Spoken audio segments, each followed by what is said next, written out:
Hello बच्चों, चलिए प्रश्न को समझते हैं।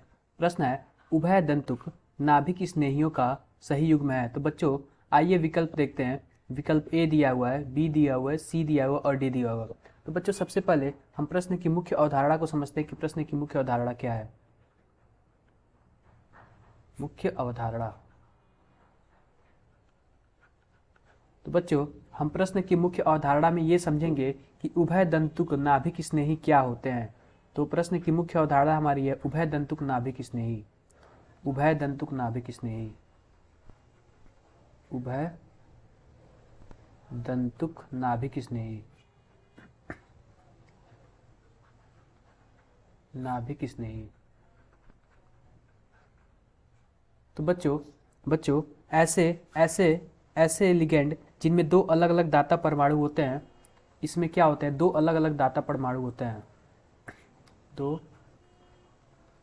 अलग अलग दाता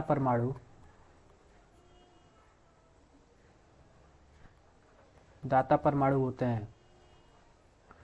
वह एक दंतुक लिगेंड। वह एक दंतुक लिगेंड जिसमें दो अलग अलग दाता परमाणु होते हैं। दो अलग अलग दाता परमाणु होते हैं और दोनों किससे जुड़े होते हैं। दोनों दोनों इलेक्ट्रॉन दान करने की प्रवृत्ति रखते हो। दान करने की प्रवृत्ति रखते हो। प्रवृत्ति रखते हो रखते हो किसी एक टाइम में एक एक समय में एक।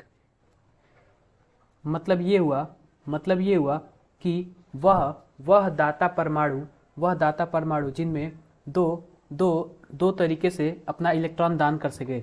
हम एग्जाम्पल लेते हैं। हमारा जो विकल्प पहला है उसमें क्या है, AgCN।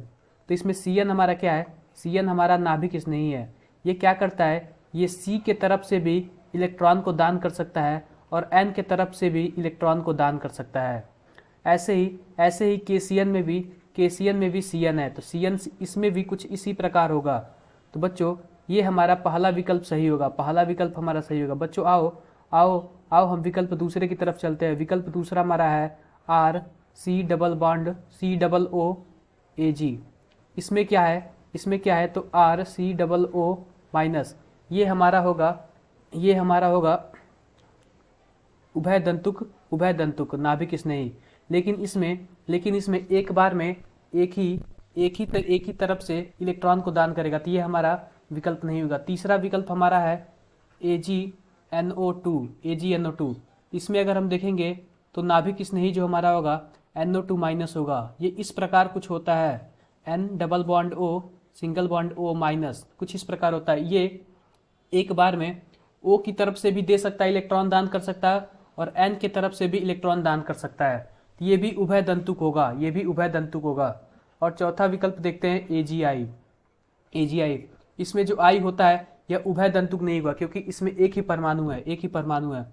तो बच्चों आइए विकल्प के माध्यम से हम अपने सही उत्तर का चयन करें। तो विकल्प जो हमारा पहला है और विकल्प जो हमारा तीसरा है, ये विकल्प दोनों सही होगा। तो विकल्प जो हमारा तीसरा है उसमें दिया हुआ केवल A और C, तो हमारा A भी सही है और C भी सही है। तो विकल्प जो हमारा तीसरा होगा एकदम सही उत्तर होगा। आशा करते हैं आपको मुख्य अवधारणा के आधार पर प्रश्न समझ आया होगा। धन्यवाद।